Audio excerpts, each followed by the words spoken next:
Maintenant, nous allons lire la parole, prier et entrer directement dans ce message que le Saint-Esprit veut que je vous apporte ce soir, je le sens. Voyons maintenant le texte.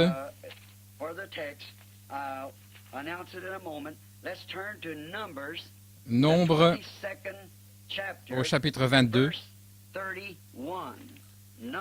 au verset 31. Nombre 22, 31. Pendant que vous cherchez votre texte, si vous voulez le lire, ou plutôt le noter, j'aimerais que vous vous souveniez tous de moi jusqu'à ce que je puisse vous revoir cet été, je l'espère, si le Seigneur le veut. Et s'il arrivait quoi que ce soit qui m'empêche d'aller outre-mer, alors je serai de retour. Mais nous croyons maintenant que tout a concouru afin que le Saint-Esprit nous envoie selon la manière qu'il a lui-même choisi de nous envoyer. Et c'est de cette manière que nous voulons agir. Que le Seigneur vous bénisse. Père, nous sommes sur le point de lire ta parole. Puisses-tu la bénir et loindre pour notre compréhension? Nous le demandons dans le nom de Jésus-Christ. Amen. Le livre des Nombres, au chapitre 22 et au verset 31. Et l'Éternel ouvrit les yeux de Balaam, et il vit l'ange de l'Éternel qui se tenait sur le chemin, son épée nue dans sa main, et il s'inclina et se prosterna sur sa face. Maintenant, ayant lu ceci, de donner un contexte, je vais prendre le sujet « Dieu change-t-il parfois sa pensée au sujet de sa parole ?» C'est tout un texte, et il s'agit d'une grande vérité que nous devrions comprendre. Dieu peut-il dire quelque chose, puis dire ensuite d'avoir regretté de l'avoir dit? Peut-il reprendre sa parole après l'avoir prononcée?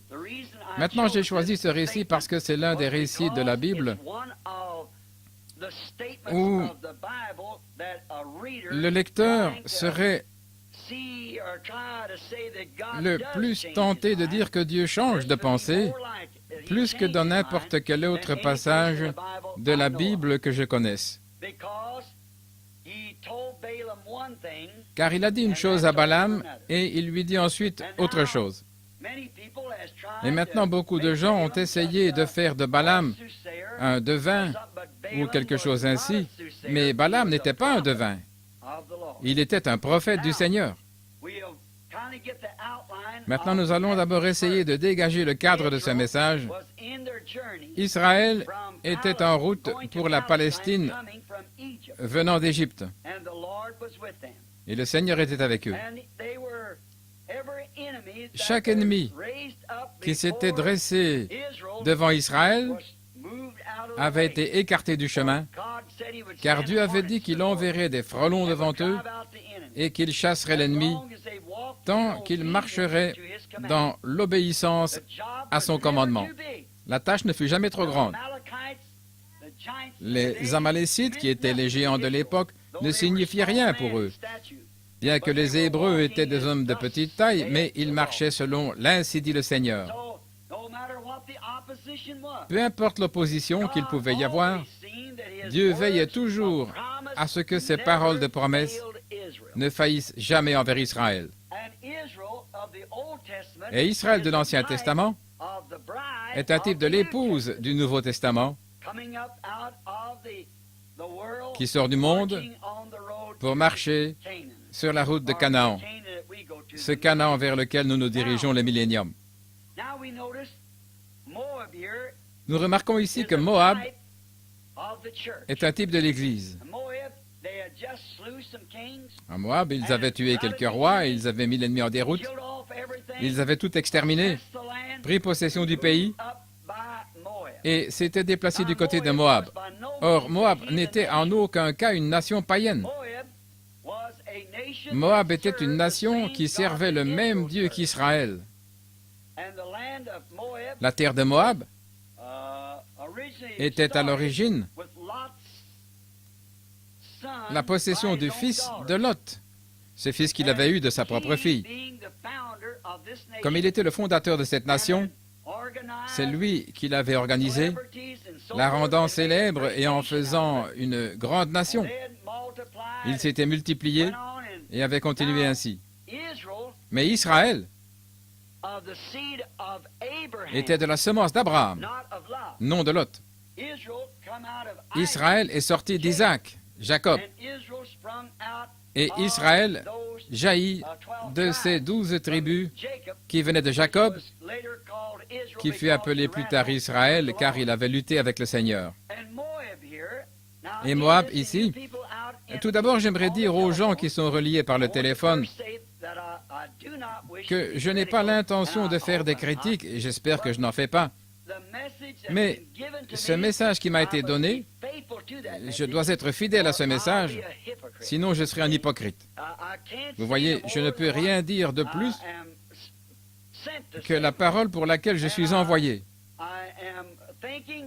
Et je pense que le grand ennemi de la société chrétienne aujourd'hui, ce sont les églises organisées. Je crois de tout mon cœur que tout cela finira par former la marque de la bête. Je peux le prouver par la Bible avec l'aide de Dieu, et je l'ai déjà fait. Cela débouchera sur la marque de la bête dans la fédération des églises. Car Dieu n'a jamais reconnu à aucun moment une église organisée. Il ne l'a jamais fait. Et chaque fois que l'homme a fait une organisation, l'Esprit de Dieu l'a quitté et il n'y est jamais retourné. Demandez à n'importe quel historien ou le lire vous-même. Jamais. Lorsque les gens se sont organisés, Dieu a tout laissé tomber. Et c'est ainsi que cela s'est passé. Ils en sont restés au point où ils en étaient. Les membres se sont multipliés, mais n'ont plus jamais eu le réveil de l'esprit. Moab en est un type, car ils étaient une nation organisée sur leur propre terre, ainsi que dans leur dénomination. Et ils avaient leur propre religion. Et leur religion était la même que celle qu'avait Israël. Ils étaient moabites et croyaient en Dieu Jéhovah, mais ils étaient un groupe de gens organisés. Comme ils représentent l'Église naturelle, Israël représente l'Église spirituelle lors de son voyage. Israël n'était pas une nation organisée. Tant qu'ils suivaient Dieu, ils étaient indépendants. Ils se déplaçaient, séjournaient ici et là, et n'avaient pas de place où aller, ils suivaient la colonne de feu partout où elle allait. Ils n'étaient pas une nation organisée. Il y avait une certaine organisation parmi eux du fait de la circoncision qui était un commandement de Dieu. Mais à cette époque, ils ne furent jamais une nation organisée. Lorsqu'ils finirent par devenir une nation organisée, ce fut alors qu'ils chutèrent et rejetèrent leur Messie. Et nous nous apercevons que chaque fois que ces esprits naturels et spirituels des églises et des organisations se rencontrent, il y a toujours un accrochage. Cela ne manque jamais de se passer ainsi. Il y a toujours une collision. Car nous découvrons qu'il y a là de la jalousie. Cette jalousie provoque des comparaisons charnelles et des imitations. Et nous voyons qu'il en est aujourd'hui comme il en fut alors. Lorsque Dieu fait quelque chose chez une personne, tout le monde essaie de copier ce que Dieu a fait pour cette personne. Vous voyez, cela occasionne une compétition et tout ça c'est charnel. Et si l'autre camp ne peut pas obtenir de résultats spirituels, il l'obtient alors par le pouvoir politique ou substitue quelque chose pour bouleverser l'esprit des gens afin d'attirer des disciples derrière eux. C'est exactement ce qui s'est passé au tout début. C'est comme pour Caïn et Abel. Les deux garçons se trouvaient ici sur terre, et lorsqu'Abel offrit à Dieu un sacrifice plus excellent que Caïn, et que Dieu confirma Abel en descendant pour recevoir son sacrifice, cela causa de la jalousie chez Caïn, parce qu'il était jaloux de son frère et il le tua. Tout ceci commença au début, lorsque l'esprit naturel et l'esprit spirituel, et pourtant Caïn et Abel adoraient le même Dieu. Tous deux construisirent le même genre d'autel. Et tous deux adoraient le même Dieu dans la même église, au même autel. Mais Caïn, qui avait raisonné de manière charnelle, apporta des fruits de la terre et les déposa sur l'autel comme sacrifice, en pensant que sûrement cela conviendrait à Dieu pour l'expiation.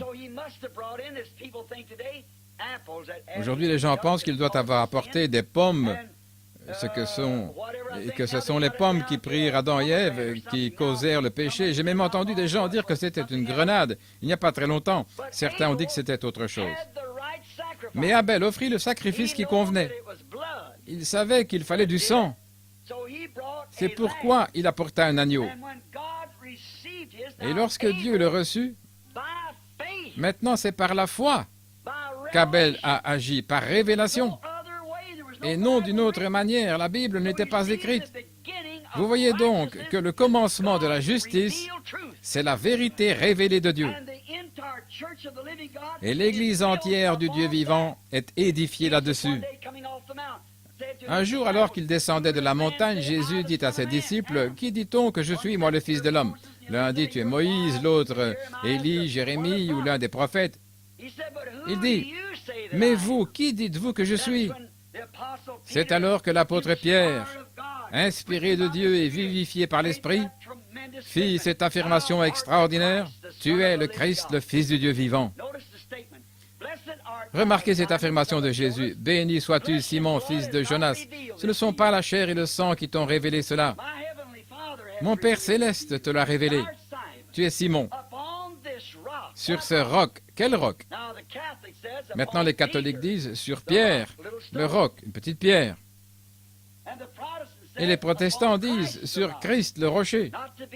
Ce n'est pas que je veuille être différent, mais c'est par révélation que Pierre a su qui il était. Aucun homme ne peut venir à moi, dit Jésus, si le Père ne l'attire, et tous ceux que le Père m'a donnés viendront à moi. Tu es le Christ, le Fils de Dieu vivant. Béni sois-tu, Simon, fils de Jonas. Ce ne sont pas la chair et le sang qui t'ont révélé cela, mais mon Père qui est dans le ciel. Sur ce roc, je bâtirai mon église, et les portes de l'enfer ne prévaudront point contre elle. C'est la parole spirituelle révélée de Dieu. Remarquez que par la foi, Abel offrit à Dieu un sacrifice plus excellent, alors que le croyant charnel crut qu'il devait s'agir de l'œuvre de ses propres mains et pensa que les fruits et la belle offrande qu'il apportait seraient reconnus par Dieu, et c'est cela qui créa un conflit. Nous découvrons qu'Abraham et Lot eurent un conflit. Nous découvrons que Moïse eut le même conflit avec Dathan et Corée. Moïse, qui était un prophète ordonné de Dieu, qui avait la parole du Seigneur, prouva qu'il était choisi pour être le conducteur de l'heure. Abraham avait promis toutes ces choses, et Moïse fit exactement ce que Dieu avait dit qui arriverait.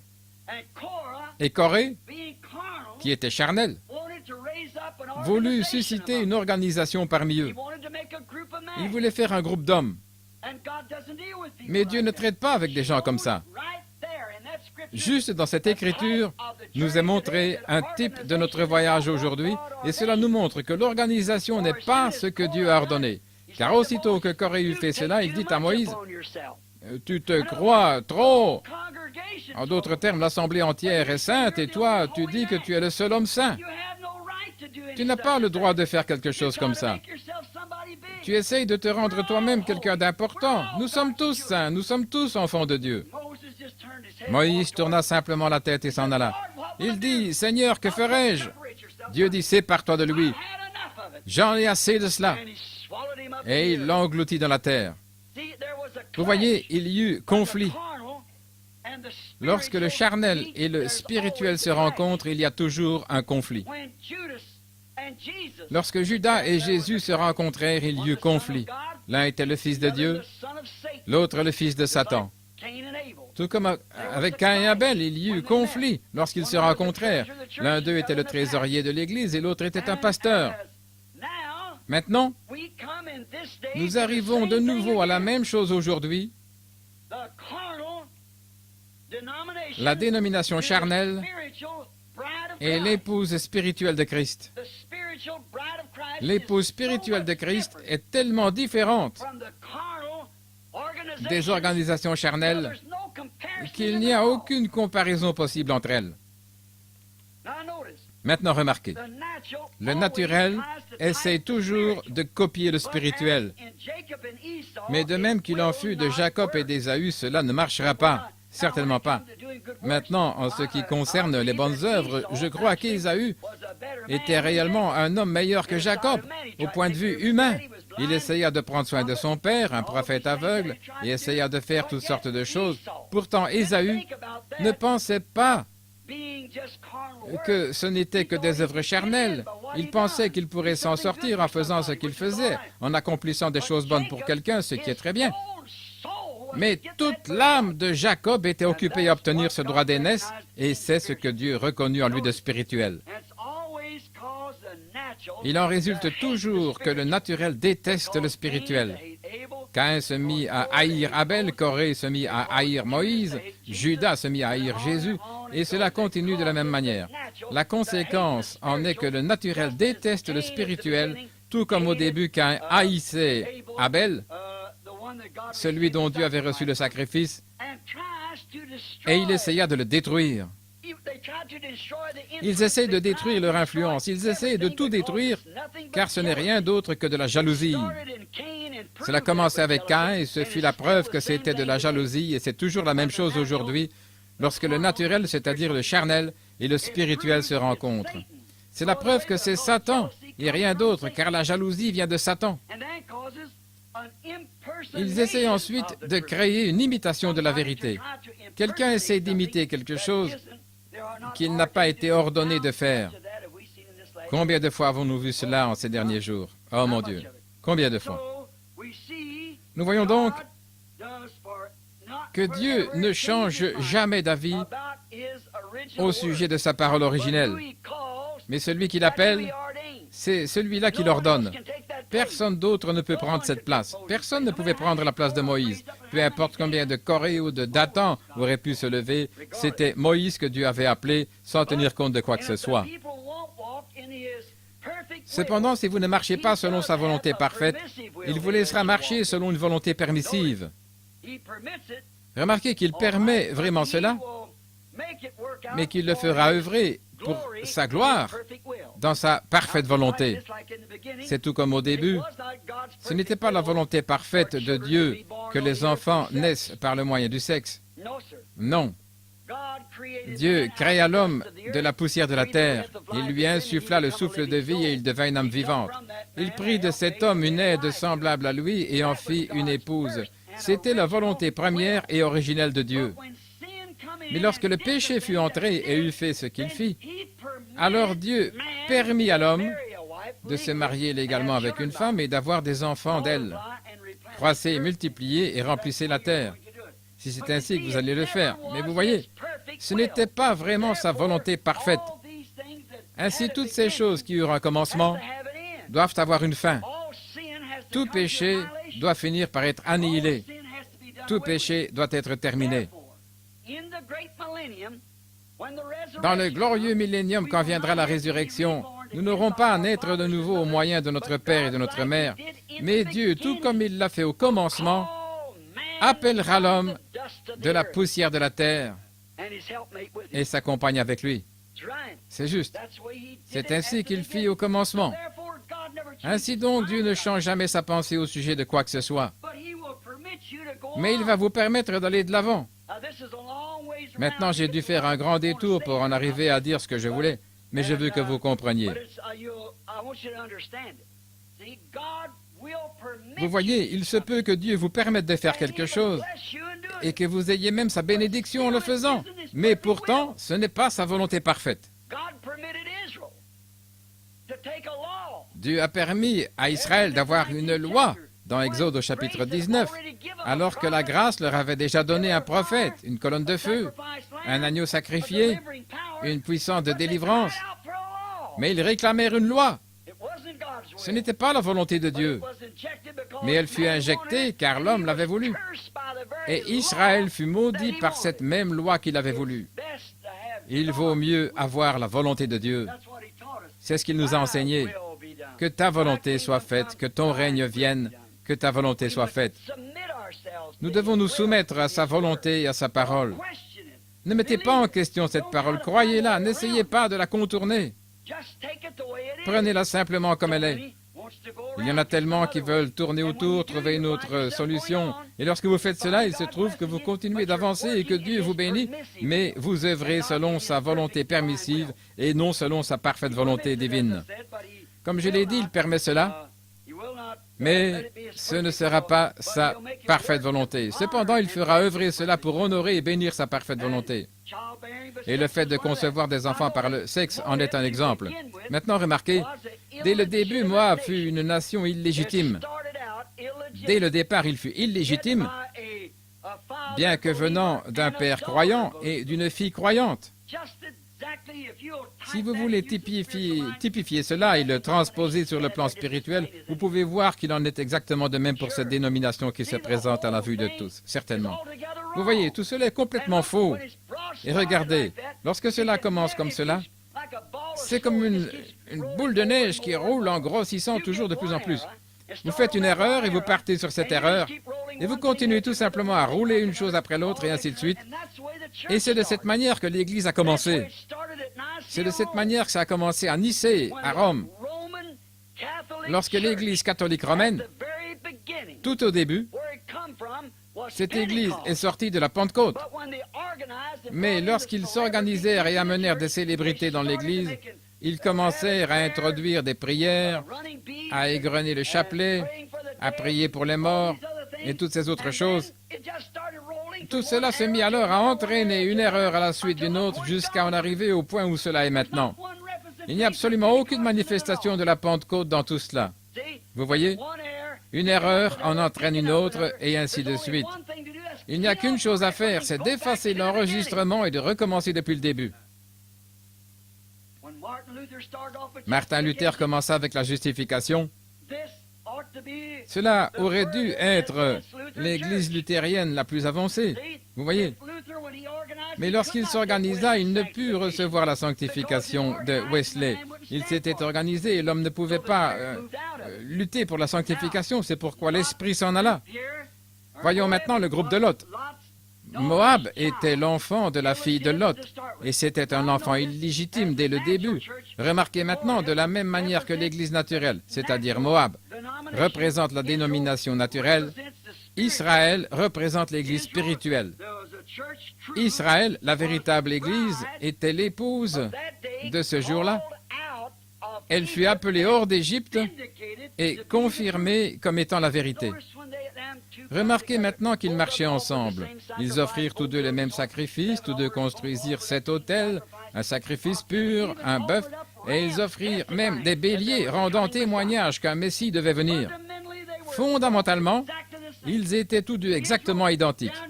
Israël se trouvait là dans la vallée et Moab sur la colline. Moab avait 7 autels et Israël 7 autels. Moab avait 7 bœufs et Israël 7 bœufs. Moab avait 7 béliers, représentant le Messie qui devait venir, et Israël avait 7 béliers. Qu'avait-il de différent? Fondamentalement, tous deux étaient dans le vrai. Mais voyez-vous, Moab n'avait pas l'approbation de Dieu. Ce n'était qu'une nation, un groupe de célébrités. Alors qu'Israël avait un prophète au milieu de lui. Ils avaient avec eux un rocher qui avait été frappé, ils avaient une colonne de feu, ils avaient un serpent d'airain pour la guérison. Les bénédictions de Dieu se mouvaient au milieu d'eux. Et ils étaient les enfants de Dieu qui avaient été appelés à sortir. Nous voyons que cela est parfaitement typifié ici dans les églises d'aujourd'hui.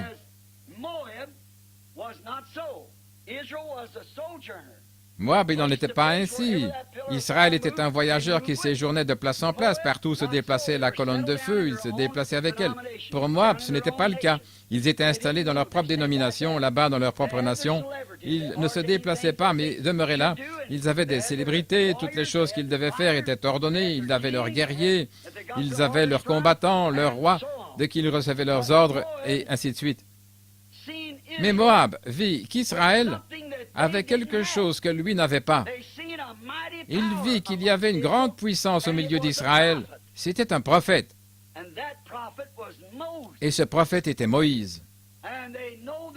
Ils savaient que lorsque la bataille tournait mal, ils élevaient simplement les mains de ce prophète, les maintenaient en haut et le cours de la bataille changeait. Les Moabites n'avaient pas une telle chose. Ils essayèrent donc de s'en sortir par le moyen de la politique, par un soutien politique.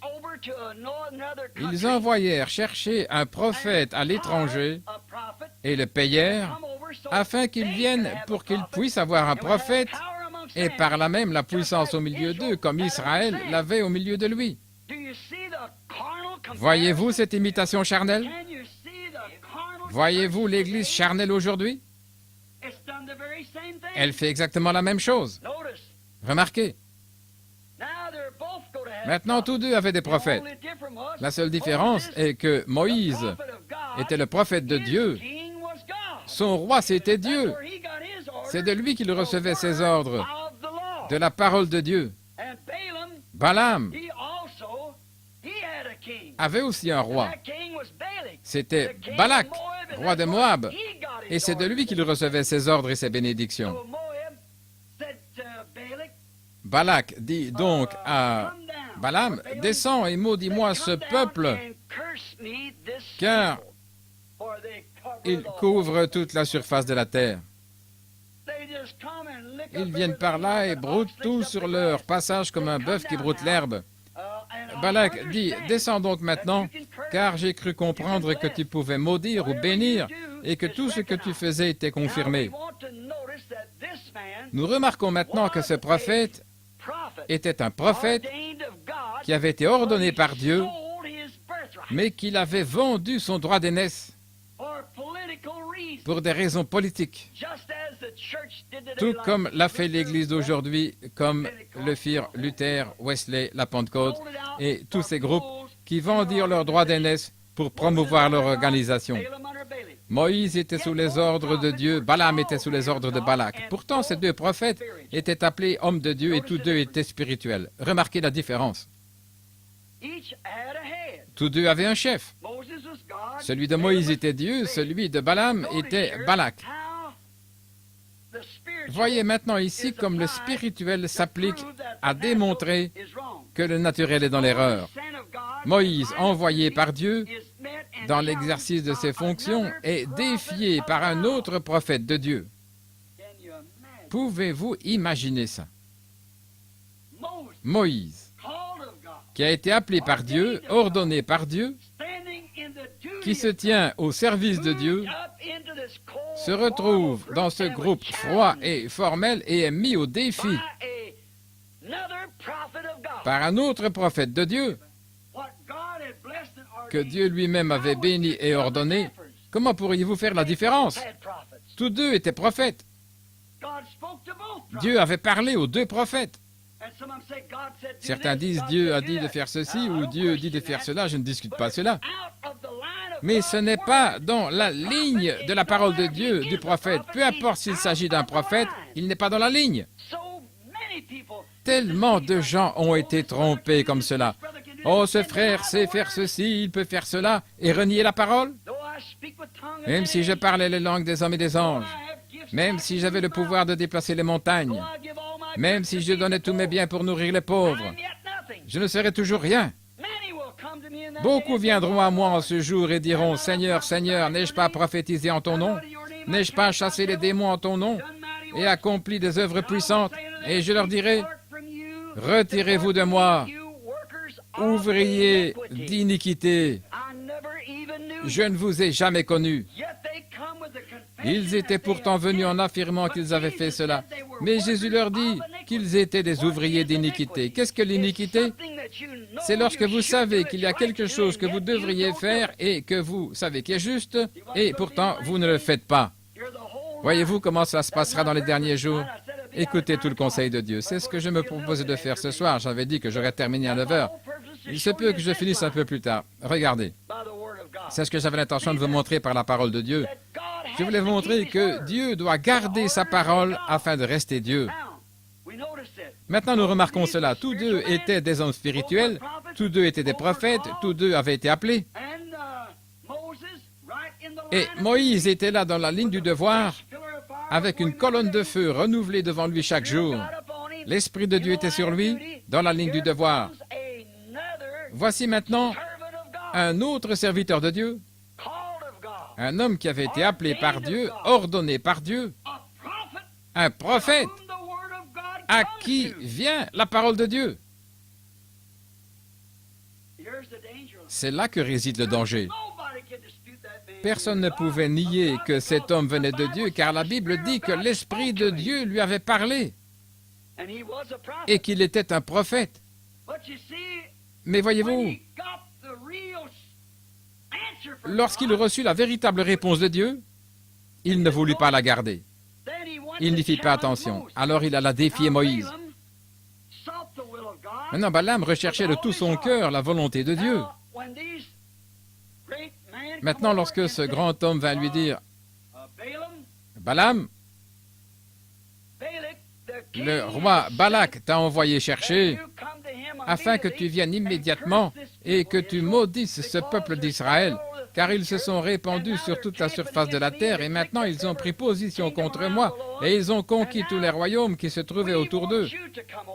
Nous voulons maintenant que tu viennes et que tu maudisses ce peuple, car j'ai entendu dire que si tu maudissais quiconque, il était maudit. Maintenant, vous voyez, Balaam était un homme de Dieu. Ce que tu bénis est béni. C'était un serviteur de Dieu. Et comme il était prophète, Balaam pensa, il ne me reste qu'une chose à faire, c'est de chercher quelle est la volonté de Dieu. C'est là le devoir d'un prophète, s'il a été appelé à être prophète. Tout d'abord, que doit faire un prophète? Il doit chercher quelle est la volonté de Dieu, quelle est sa parole. C'est ce qu'il doit faire. Car étant prophète, c'est à lui que vient la parole de Dieu. Les gens disent, eh bien, vous n'êtes pas théologien. La Bible n'a jamais dit que la parole de Dieu venait en théologien. Ce sont eux qui la gâchent. La parole vient au prophète de Dieu. Nous avons là un homme qui était prophète de Dieu. Et remarquez que lorsqu'on le paya pour aller là-bas maudire cet autre peuple de Dieu, il chercha la volonté de Dieu. Il voulait connaître sa parfaite volonté et Dieu lui fit connaître sa parfaite volonté en la matière. Sa parfaite volonté lui fut présentée. Quelle était sa volonté? N'y va pas. Ce fut la première parole de Dieu. Ne va pas avec eux. N'essaie pas d'attaquer mon peuple qui marche selon mes voies parfaites. Voyez comment cela se passe aujourd'hui.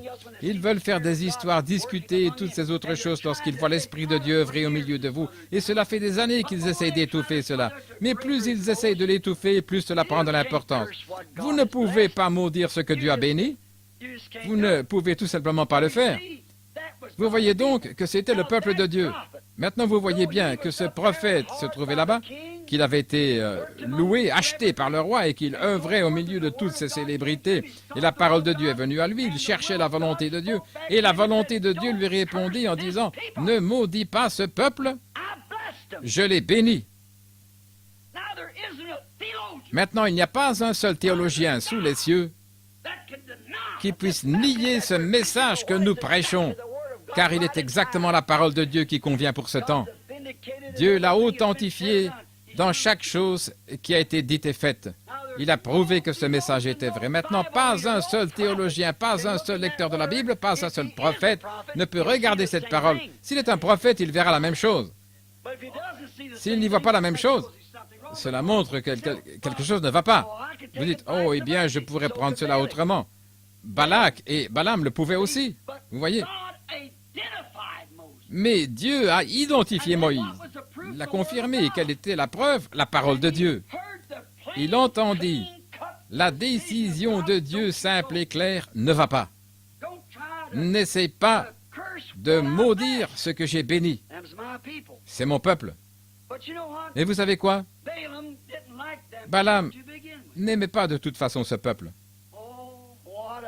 Oh, combien y a-t-il de Balaam dans le monde aujourd'hui? Il n'aimait de toute façon pas ce groupe.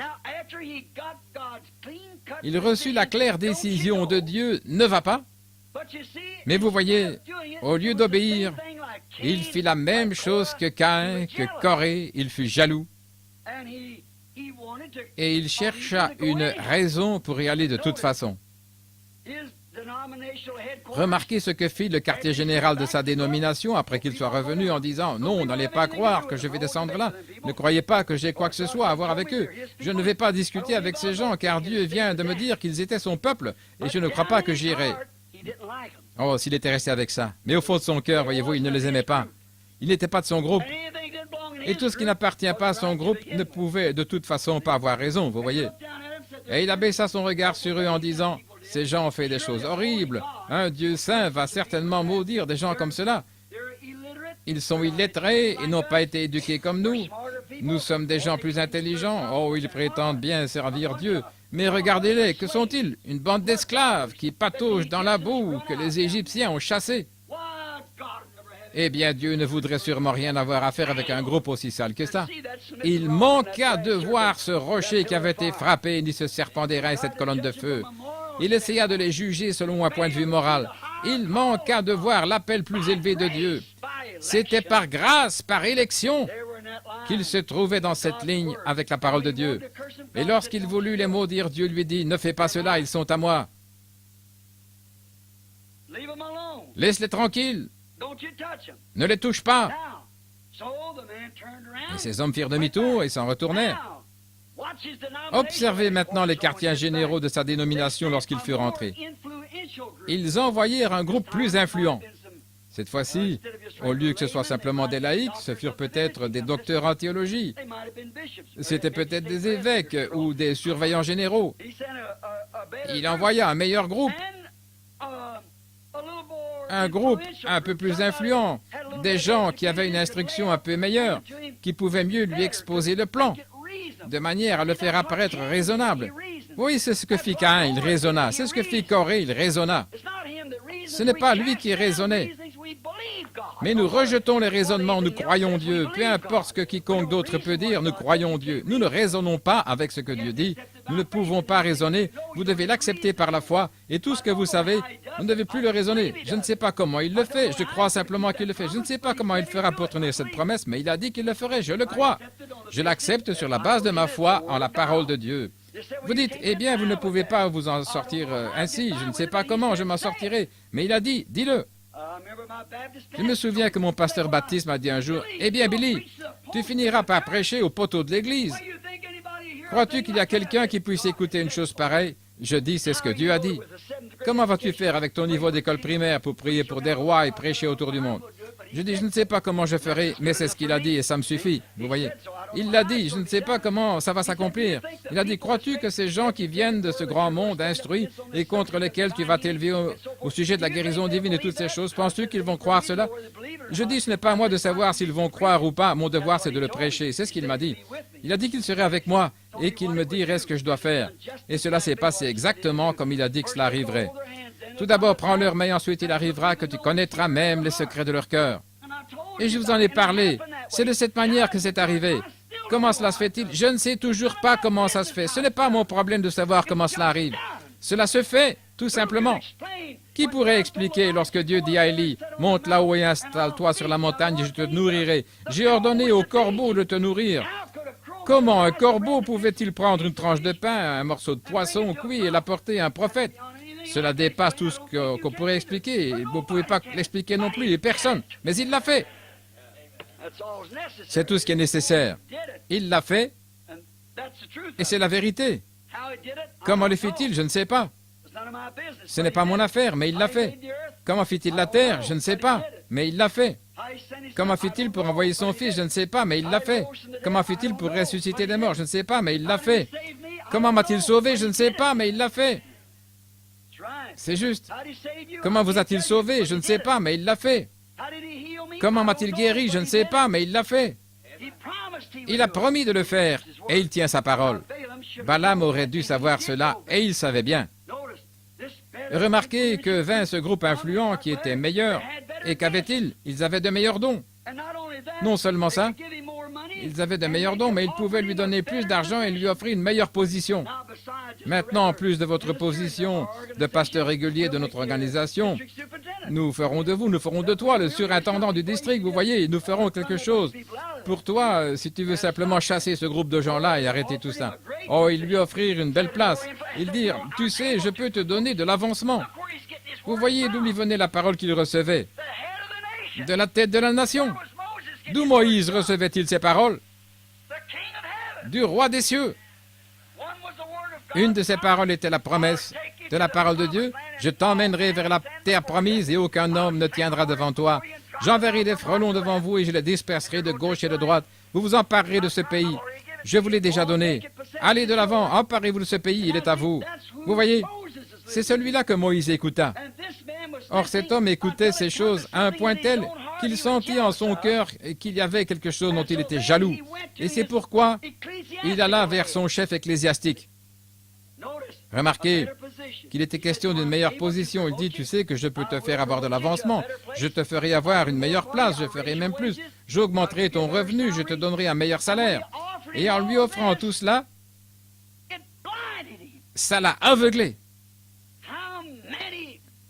Combien de Balaam y a-t-il dans le monde aujourd'hui qui, par une meilleure position, une meilleure église, la promesse de quelque chose. Prenons le cas d'un homme qui tient ses yeux fixés sur la parole de Dieu et sur les œuvres de Dieu. Cet homme bon qui a de l'influence va devenir serviteur de Dieu et s'occupera d'une bonne congrégation. Au bout d'un certain temps, on lui présentera le baptême du Saint-Esprit, on lui présentera le baptême au nom de Jésus, qui est la seule manière scripturaire de baptiser. Et lorsqu'on lui aura présenté cela, et que la dénomination saura qu'elle va le perdre, s'il rentre là-dedans, elle lui offrira une meilleure position et un changement dans l'Église. Vous voyez, c'est ce vieux balamisme à nouveau comme au commencement. Maintenant, cet homme qui lit la Bible ne peut la lire sans voir que c'est la vérité. Personne n'a jamais été baptisé en utilisant les titres de Père, Fils et Saint-Esprit. C'est un credo catholique et non pas une doctrine de la Bible. Personne dans la Bible, ni même jusque 300 ans après la mort du dernier apôtre, n'a été baptisé ainsi. Mais tous ont été baptisés dans le nom de Jésus-Christ. C'est l'Église catholique romaine qui commence avec cela et toutes les autres y vinrent aussi. N'importe quel pasteur qui se met à étudier et à regarder cela sait que c'est la vérité. Mais à cause de la popularité, pour garder sa position, pour être mieux considéré dans son peuple, il fait des compromis. Eh bien, dites-vous, Dieu l'a béni, certainement. Certains ont reçu des dons de guérison, certains ont eu de grandes campagnes et s'en sont glorifiés. Et ils ont reçu la même réponse de la parole de Dieu que vous-même ou n'importe quel autre homme recevrait. Dieu ne change pas. Vous voyez ce que je veux dire? Balaam, pour une meilleure position, il pensa, maintenant regardez, lorsque ce groupe plus important revint, Balaam prit un texte sans fondement. Il aurait dû dire,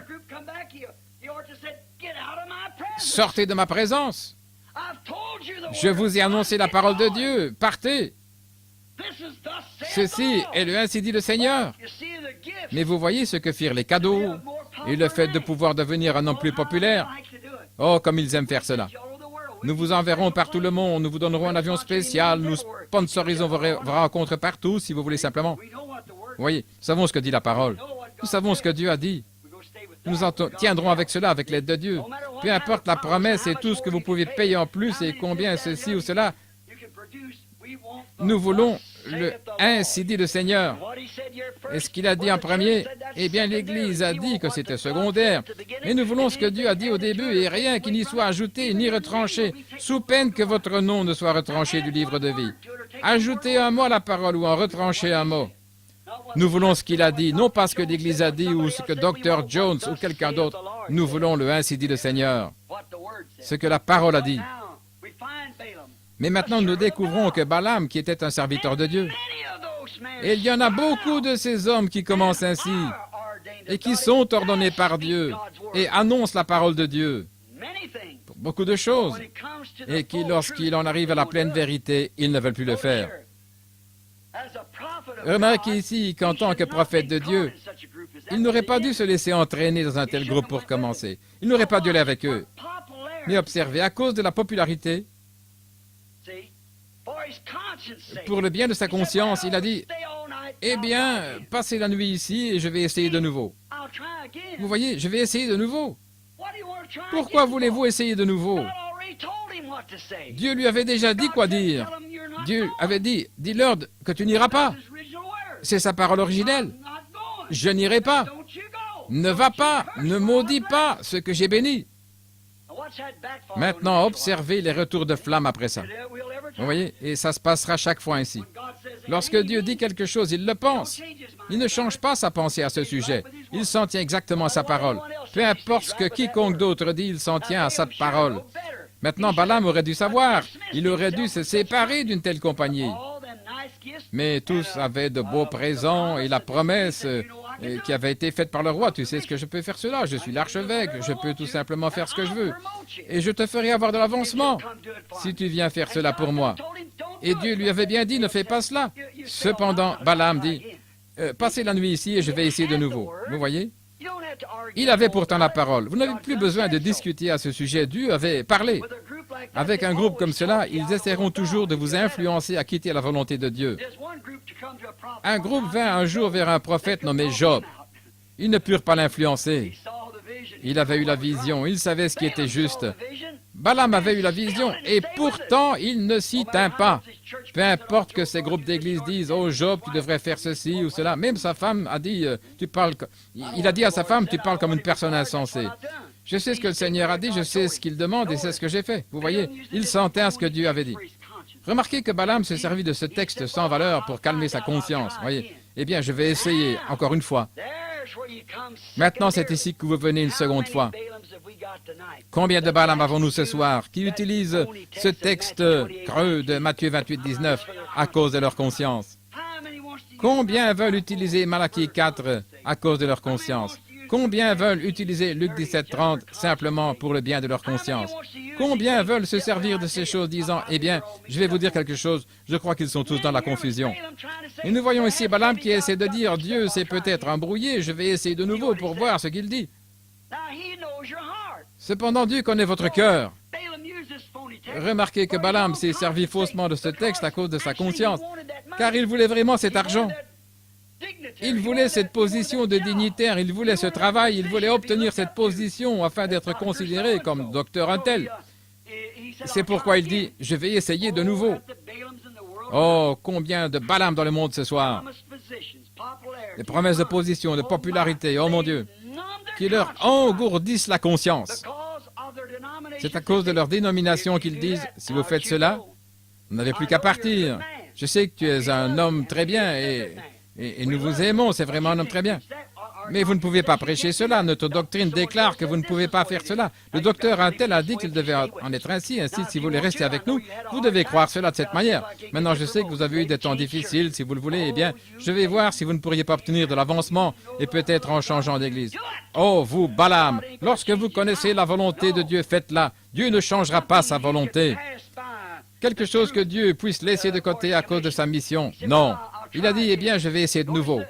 Observez tous ces Balaam que nous avons. Maintenant, souvenez-vous, lorsqu'il vint à Dieu le second soir à cause de ses grandes célébrités, alors que sa conscience avait déjà été émoussée et engourdie, Dieu le laissa aller. Mais Dieu ne change pas sa pensée. Il lui donna sa volonté permissive. Vas-y alors. Mais Balaam s'aperçut que cela ne marcha pas. Dieu savait ce qu'il y avait dans le cœur de Balaam. Bien que Balaam fût prophète, Dieu savait qu'il détestait tous ces saints comédiens et que de toute façon, il voudrait les maudire. Dieu lui avait dit de ne pas le faire, mais il revint pourtant car il voulait le faire. Dieu le laissa donc aller. Il a dit, vas-y, Cependant, souvenez-vous, il ne change jamais sa pensée. C'était le désir de Balaam de les maudire. Ces gens qu'il considérait comme des fanatiques, il voulait les maudire. Il voulait une position, il ne voulait pas s'amuser avec eux. Il pensa donc que s'il pouvait faire cette petite chose pour le roi, alors il aurait de l'avancement. Dieu ne change jamais sa pensée au sujet de sa parole. Mais il pourra vous accorder le désir de votre cœur, il l'a promis. Le saviez-vous? Il a promis de vous donner ce que votre cœur désire. Que votre désir soit la parole de Dieu. Que votre désir soit sa volonté. Que ce ne soit jamais votre propre volonté, mais sa volonté. Si vous lui demandez quelque chose et qu'il ne vous le donne pas, dites « Merci Seigneur, tu sais ce qui est bon ». Remarquez le roi Ézéchias. Lorsque Dieu lui envoya ce prophète, il reçut cette parole de Dieu, « Mets ta maison en ordre, tu vas mourir ». Ézéchias tourna son visage contre le mur et pleura amèrement en disant « Seigneur Dieu, je te demande de me considérer. J'ai marché devant ta face avec un cœur pur. Je veux que tu me laisses vivre encore 15 ans. » Très bien. Dieu parla au prophète, lui disant, « Retourne et dis-lui que je l'ai écouté. » Et que fit-il? Il apporta la disgrâce sur toute la nation. Il excita la colère de Dieu à un point tel que celui-ci l'aurait tué. C'est juste, vous connaissez cela. Il fut rétrograde devant Dieu. Il aurait beaucoup mieux valu pour la nation, le roi et pour tous, qu'il s'en tienne à ce que Dieu lui avait dit en premier. Mais cela parut dur au prophète, lorsque celui-ci dut revenir et lui dire la parole de Dieu, après qu'il lui avait déjà dit. Mais Dieu dit, va de l'avant. Mais voyez-vous, cela apporta la disgrâce. Que fit Balaam? Après avoir connu la volonté de Dieu, il continua d'insister, car il fallait le faire de toute façon. Qu'est-ce que cela a produit? Remarquez, Dieu n'a jamais changé de pensée. Il connaissait ce qu'il y avait dans le cœur de Balaam. Vous savez qu'un jour, Thomas ne put tout simplement pas croire. Il dit, non, je ne peux pas croire cela. Si je pouvais mettre ma main à son côté, si je pouvais la poser sur les marques de clous de ses mains, eh bien alors je croirais. Jésus dit, viens Thomas. Voyez, mets tes mains ici. Et Thomas dit, maintenant je vois que c'est mon Seigneur et mon Dieu. Jésus dit, oui, tu as vu maintenant et tu crois. Combien plus grande sera la récompense de ceux qui n'ont jamais vu et qui croient. Il arrive que des gens ne veulent pas recevoir le Saint-Esprit à moins de parler en langue. Je crois dans le parler en langue, certainement. Il est un Dieu bon, il vous donnera selon le désir de votre cœur. Mais peu importe combien vous pouvez parler en langue, si vous reniez cette parole, vous êtes de toute façon dans l'erreur. Vous voyez, ce n'est pas le parler en langue que vous allez entrer, mais en observant toute la parole. Voilà l'évidence du Saint-Esprit, lorsque vous croyez la parole de Dieu. Je crois dans le parler en langue, comme je l'ai dit ce matin. Je crois que vous pouvez être vivifié jusqu'à en arriver à parler en langue. Je l'ai fait moi-même, je sais que c'est la vérité, je sais que c'est vrai. Mais ce n'est pas le signe que vous êtes un enfant choisi de Dieu. Non, absolument pas. Il a dit, beaucoup viendront à moi en disant, Seigneur, n'ai-je pas prophétisé et fait toutes ces choses glorieuses en ton nom? Il a dit, éloignez de vous, éloignez-vous de moi, ouvriers d'iniquité, je ne vous ai jamais connu. Vous parlez en langue et puis vous refusez d'être baptisé dans le nom de Jésus-Christ? Il y a quelque chose de faux. Toutes ces choses, tous ces ordres de Dieu, voyez-vous, il y a quelque chose de faux. Cherchez dans votre conscience et voyez ce qu'a dit la Bible. Montrez-moi un endroit où quelqu'un a été baptisé dans les noms de Père, Fils et Saint-Esprit. Ça n'existe pas. Mais il arrive, à cause de votre conscience, vous dites, eh bien, Dieu parle aux femmes au sujet de ce qu'elles doivent faire. Il leur dit qu'elles ne doivent pas porter de shorts et de ces choses. Mais vous savez, le pasteur, ils suivent la voie facile. Ils savent ce que Dieu a dit à ce sujet, certainement. Dieu a dit que de toute façon, il voudrait le faire, vous voyez. Ils essaieront de trouver une excuse. Eh bien, je pense que c'est beaucoup mieux. Le vent ne s'engouffre pas, mais Dieu a dit que l'homme devait s'habiller différemment de la femme. Si une femme met un vêtement appartenant à un homme, c'est une abomination à ses yeux. Ce n'est donc pas juste. Vous ne devriez pas le faire. C'est donc faux. Mais vous voyez, ils essaient de trouver une excuse comme « Le Seigneur m'a dit de faire cela ». Je ne dis pas qu'il ne l'a pas dit, mais observez, ce n'est pas sa volonté parfaite. Il doit s'agir de sa volonté permissive. Vous voyez ce que cela entraînera? Cela polluera tout le groupe. Cela avait pollué tout le camp. Remarquez que Dieu n'a jamais changé sa pensée, sa parole. Mais il est un Dieu bon et il vous donnera selon le désir de votre cœur, bien que ce soit contre sa volonté. Croyez-vous cela? Observez, Dieu a dit à Moïse, ce prophète oint, « Descends là-bas et parle à ce rocher. » Il a déjà été frappé. Moïse descendit là et dans sa colère, il saisit la verge et dit, « Devons-nous faire sortir de l'eau de ce rocher pour vous qui êtes rebelles? » Et il frappa le rocher. L'eau ne jaillit pas, il le frappa à nouveau et l'eau vint. C'était contre la volonté de Dieu. Cela brisa tous les plans de la Bible. Christ dut être frappé une seconde fois. Christ avait déjà été frappé une fois. Cela brisa tout le plan, mais il lui accorda sa volonté permissive. Après cela, Moïse dit, « Vous voyez, nous vous avons obtenu de l'eau, je vous l'ai apporté, bande de rebelles. » Dieu dit, Moïse, viens ici, monte là au sommet. Tu as été un fidèle serviteur, comme cette femme au talon haut, tu es monté. Voyez. Regarde tout le pays, vois-tu la terre promise, mais tu n'y entreras pas. Tu t'es emparé de ma volonté permissive là-bas au rocher, tu t'es glorifié, et tu ne m'as pas glorifié. Tu t'es sanctifié toi-même, tu ne m'as pas sanctifié. Tu n'as pas observé ma parole originelle, ce que je t'avais dit de faire. Et pourtant l'eau est venue. Vous pouvez imposer les mains aux malades et qu'ils guérissent, vous pouvez prophétiser ou parler en langue. Mais le principal est d'observer sa parole originelle. Dieu ne change pas sa pensée, mes amis. Vous devez garder sa commission, sa volonté. Oh, c'était bon pour les disciples. Il ne change pas.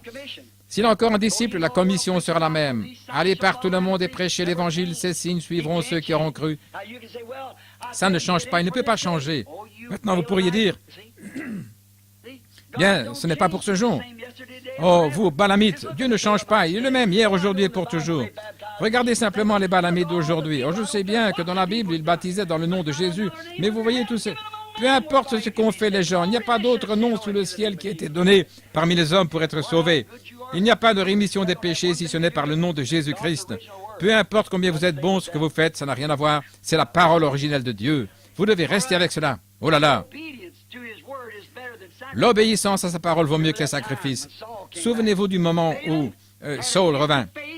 Balaam avait le don de la foi, il aurait pu l'utiliser selon la parfaite parole originelle de Dieu.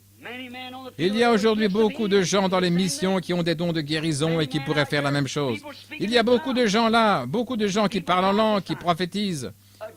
Il y a beaucoup de gens qui ont un don qu'ils pourraient utiliser pour le royaume de Dieu, mais qui ne veulent pas le faire, et Dieu les bénit quand même.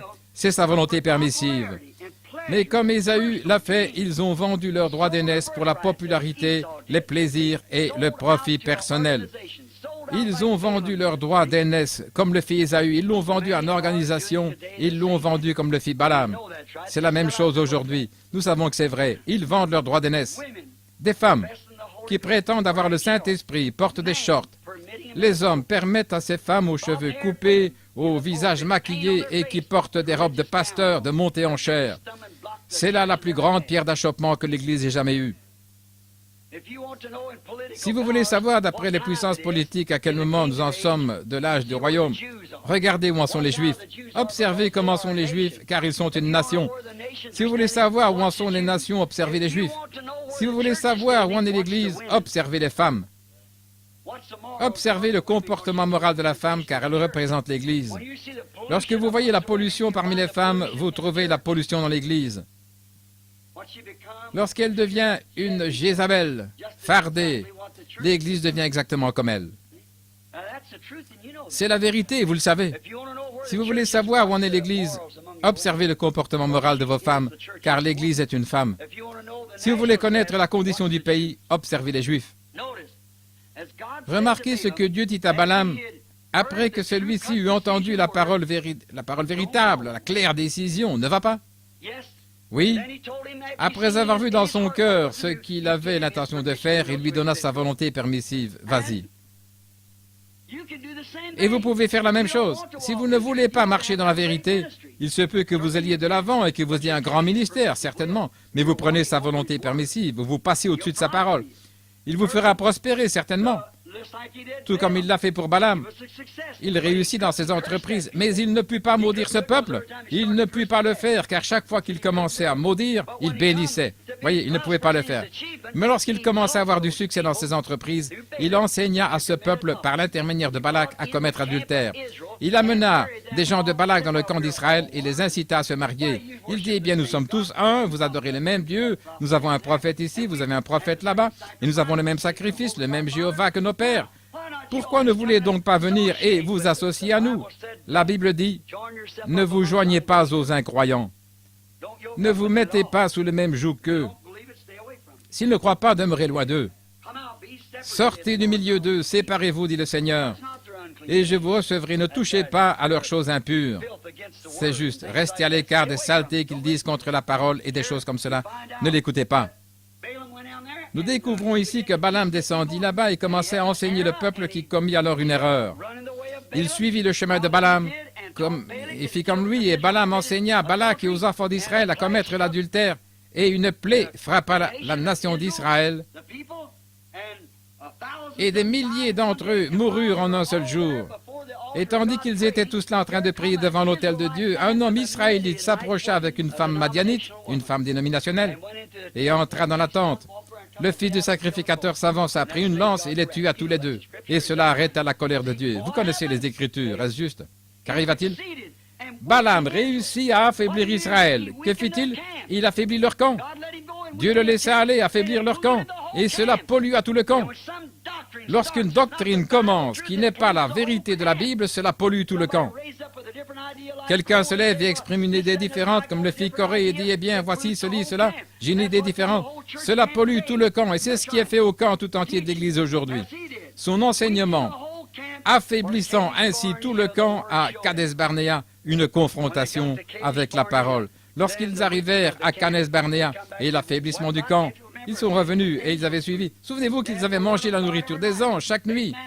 La parole de Dieu leur avait été manifestée, ils avaient mangé cette nourriture, ils buvaient l'eau du rocher, ils avaient vu les miracles, ils avaient observé Moïse, entendu sa parole, vu ses prophéties et tout.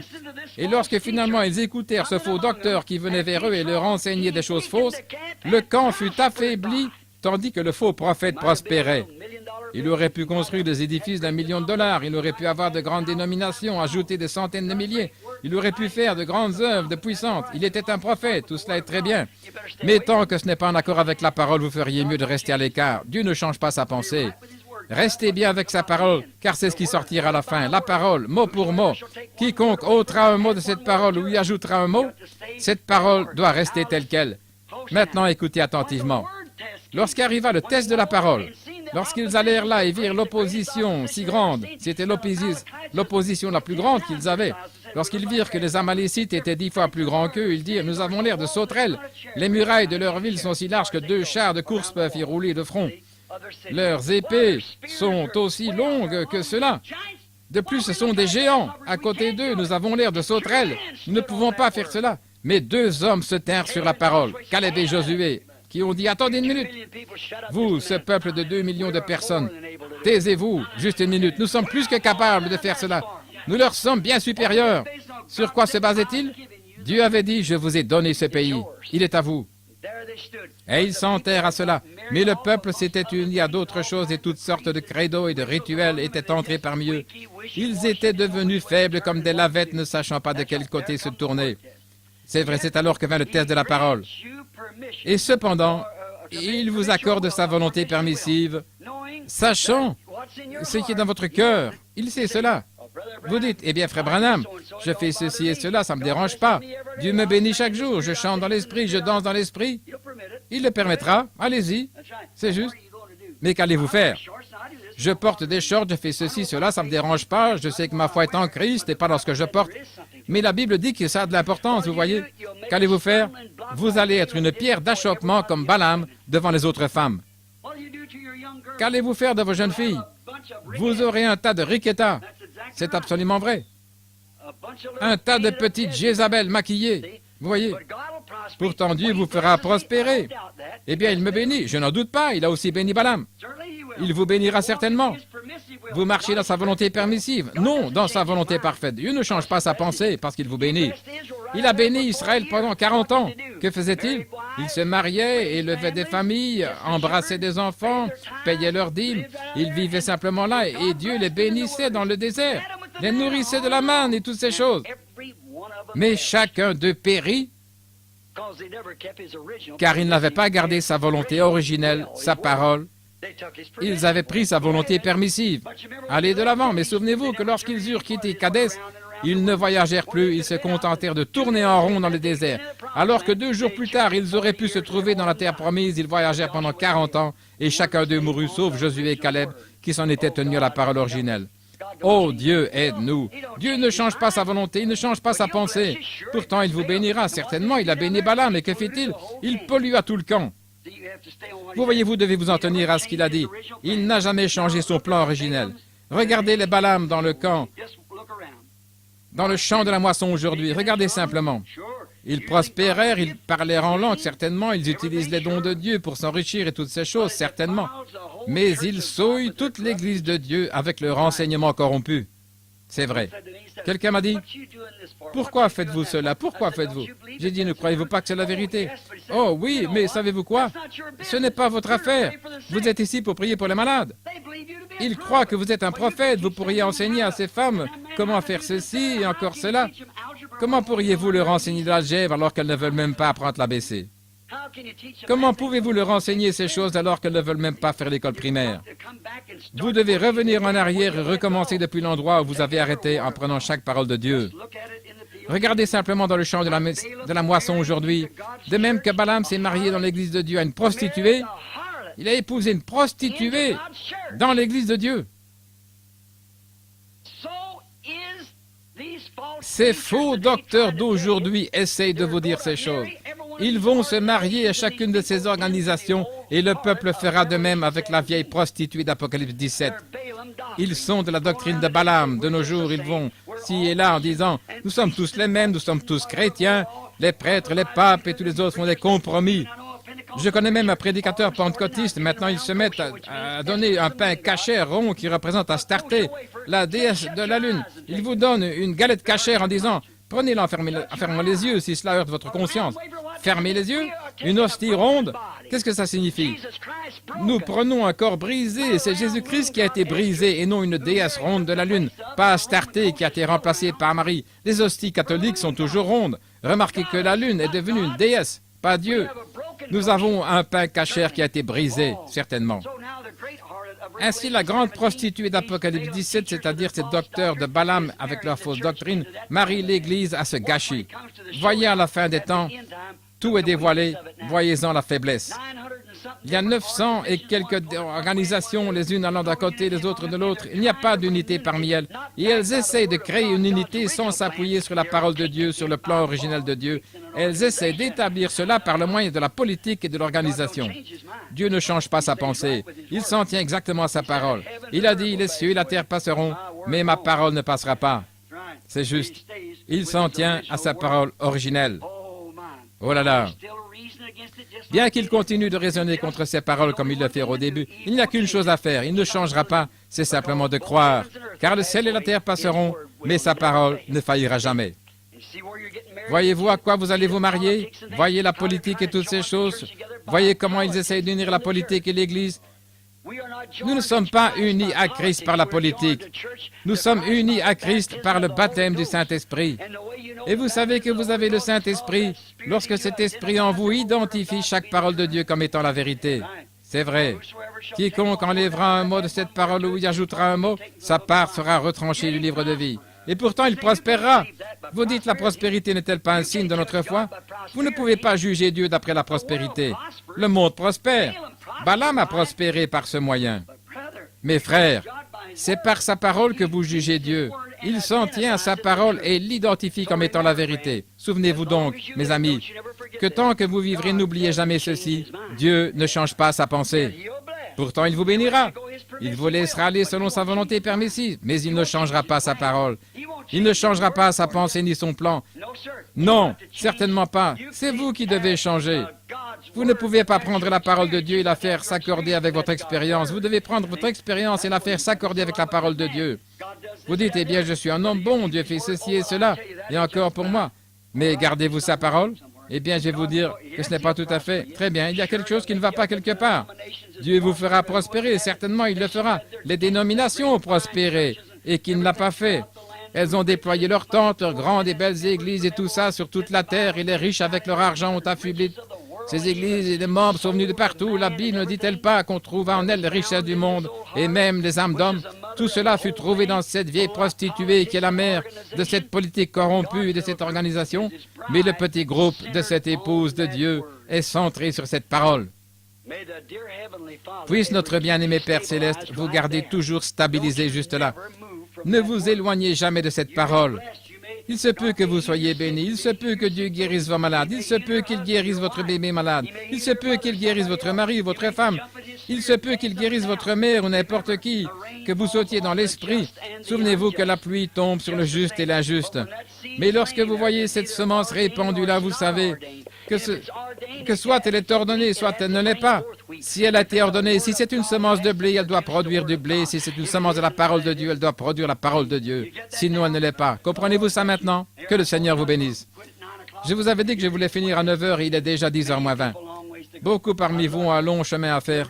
Je vous aime. Et ce n'est pas parce que je vais être cruel que je vous retiens comme cela, mais parce que je vous aime.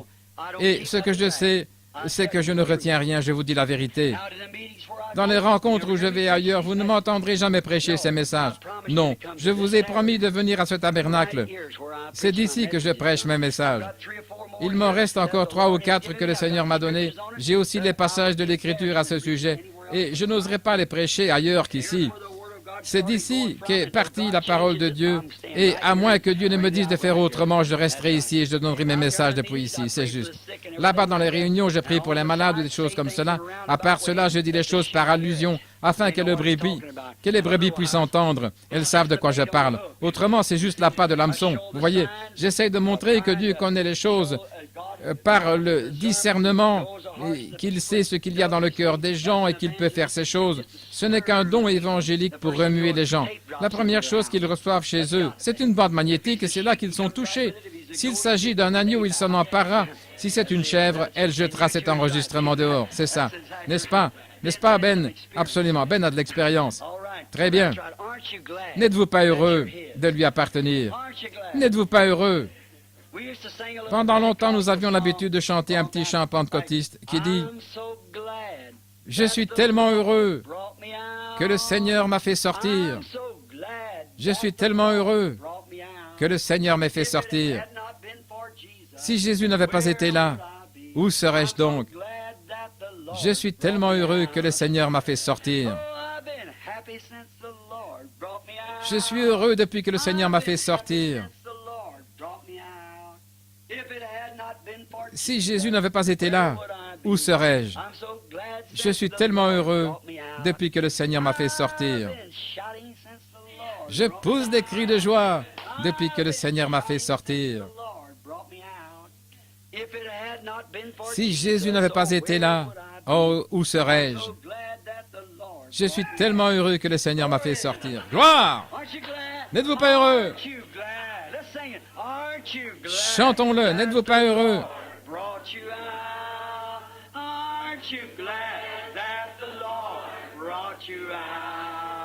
If it had not been for Jesus, oh, where would I be? I'm so glad that the Lord brought me out. Oh, I've been singing since the Lord brought me out. Oh, je chante depuis que le Seigneur m'a fait sortir. Je chante depuis que le Seigneur m'a fait sortir. Si ce n'était pas à cause de Jésus, où serais-je? N'êtes-vous pas heureux de cela? Chantons maintenant, nous marchons dans la lumière.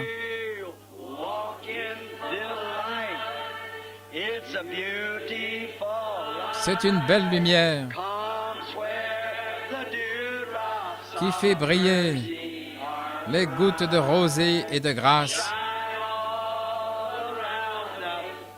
Elle brille autour de nous de jour et de nuit.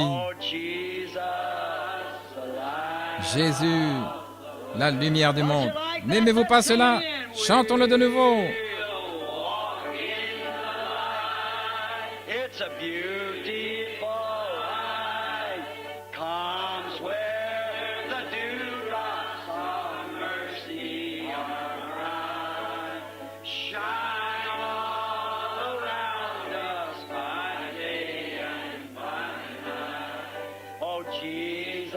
Jésus, la lumière du monde. C'est le lever du soleil.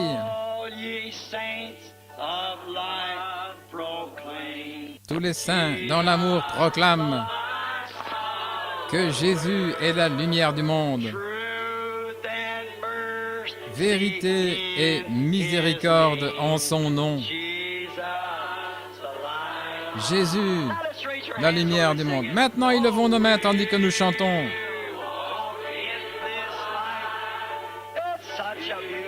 Nous marchons dans cette lumière, une si belle lumière.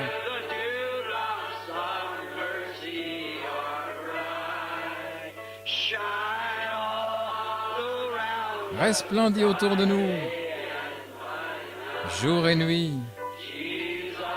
Jésus, la lumière du monde. Serrons-nous la main les uns les autres.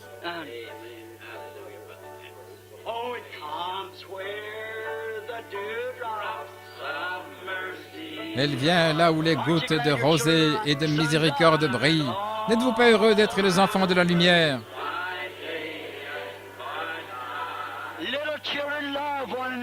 Petits enfants, aimez-vous les uns les autres.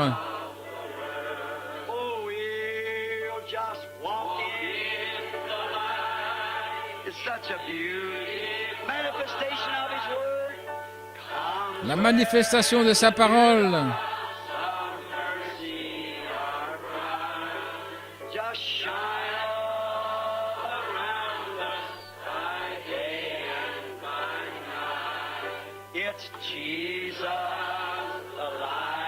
Jésus, la lumière du monde.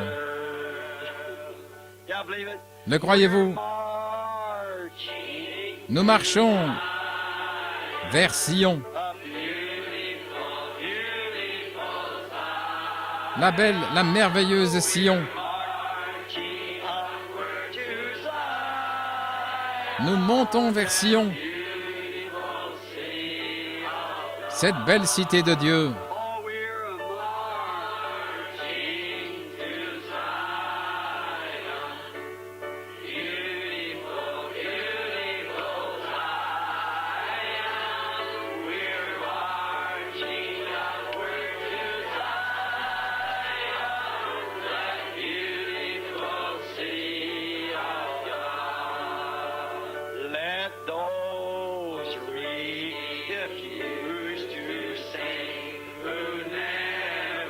Laissons de côté ceux qui refusent de chanter, ceux qui n'ont jamais connu notre Dieu.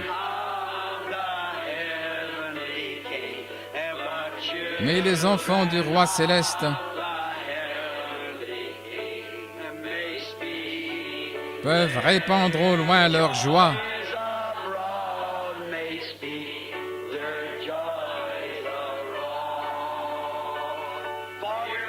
Car nous marchons. Glory, gloire, vers Sion.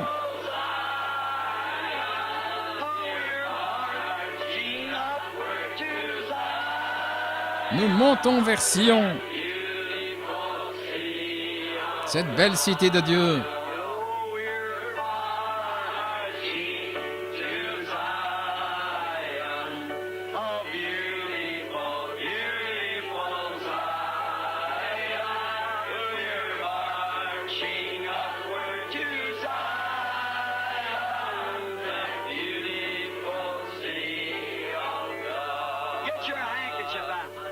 Sortez votre mouchoir.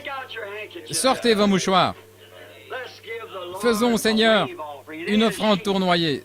Ce n'est pas une gerbe agitée, mais nous savons qu'ils prirent de linge qui avait touché le corps de Paul.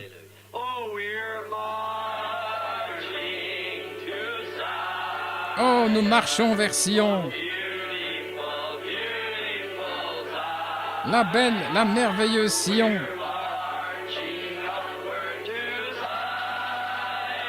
Nous montons vers Sion, la belle cité de Dieu.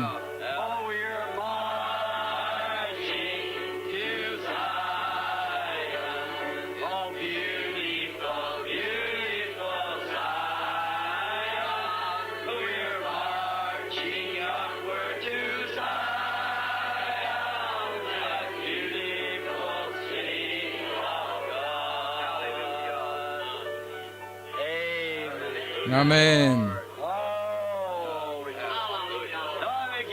Oh, ne vous sentez-vous pas heureux? Oh, je me représente ces vieux saints de l'ancien temps qui allaient entrer dans l'arène romaine. En grimpant cette petite colline, vous savez, cette petite rampe qui conduisait dans l'antre des lions et qui chantait. Oh, nous marchons vers Sion. Cette belle, cette merveilleuse Sion.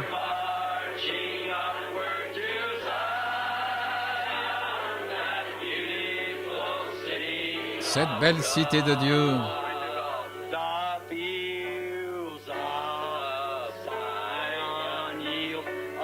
Les champs de Sion produisent 1 million de douceurs sacrées.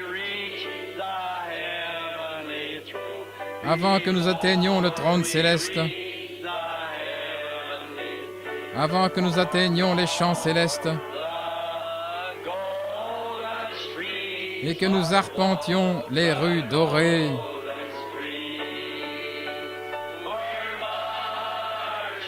nous marchons vers Sion.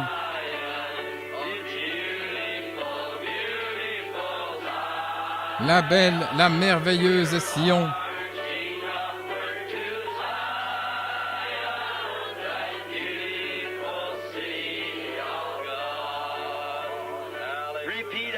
Répétez après moi. Seigneur Dieu, je m'engage de nouveau envers toi. Purifie-moi de toute iniquité. Purifie-moi de tout doute envers ta parole. Qu'à partir de cette Pâque, je sois une nouvelle créature en Christ Jésus. Que dans mon cœur je porte ta parole. Qu'elle soit une lampe à mes pieds et une lumière sur mon sentier. Dès maintenant, je te suivrai. Au nom de Jésus, Amen.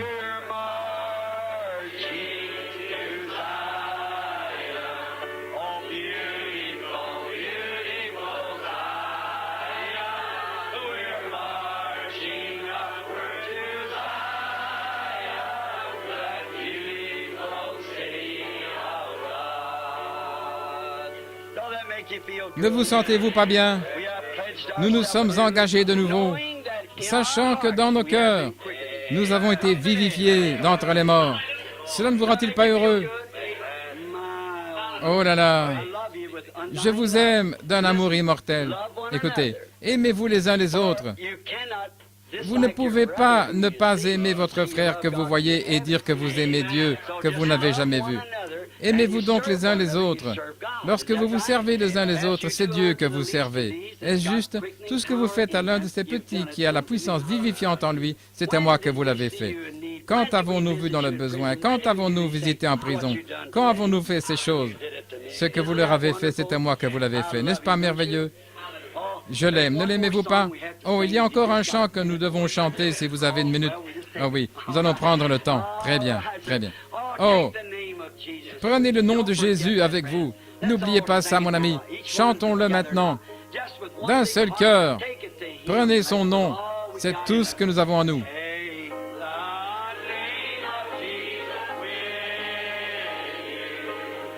Prenez le nom de Jésus avec vous. Enfants de tristesse et de détresse, il vous donnera la joie et le réconfort. Prenez-le partout où vous irez. Précieux nom, comme il est doux. Espérance de la terre et joie du ciel. Précieux nom, comme il est doux. Espérance de la terre et joie du ciel. Maintenant, n'oubliez pas de prier pour moi. Lorsque souffleront les vents brûlants de la persécution, lorsque de tous côtés nous défierons les démons, je me souviendrai que vous priez pour moi, jour et nuit, et je prierai pour vous. Tenez-vous aux côtés de votre bon pasteur, frère Neville, et de son associé, frère Capps. Écoutez-les. Ils vous enseigneront la parole de vie. Je le crois. Si je ne croyais pas, je ne les ferais certainement pas venir ici. Certainement pas. Je crois qu'ils croient le message et qu'ils s'en tiendront à cela du mieux de leur connaissance. J'ai foi en ces deux hommes. Restez avec eux. Vous avez vu aussi ces autres frères là autour qui tiennent des réunions. Ils étaient là ce soir. Si vous vous trouvez dans leur voisinage, restez près d'eux. Vous avez entendu pourquoi ils étaient venus ce soir. Prends le nom de Jésus avec toi comme un bouclier contre tous les pièges. Lorsque les tentations vous entourent, murmurez simplement ce saint nom dans la prière. Précieux nom, comme il est doux. Espérance. Ô Dieu Père Céleste, guéris ces gens pour qui je prie, au nom de Jésus, accorde-le Seigneur.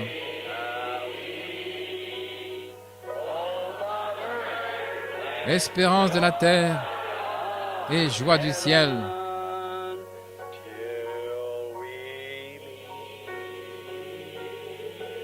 Jusqu'à ce que nous nous rencontrions. Jusqu'à ce que nous nous rencontrions. Au pied de Jésus.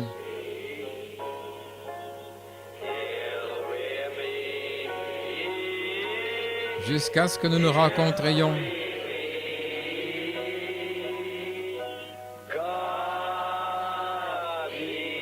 Que Dieu soit avec vous jusqu'à ce que nous nous rencontrions à nouveau. Inclinons nos têtes maintenant.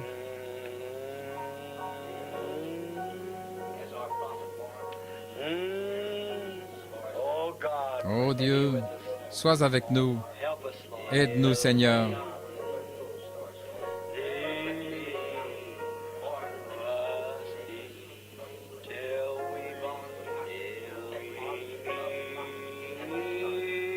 Jusqu'à ce que nous nous rencontrions. Que Dieu soit avec vous.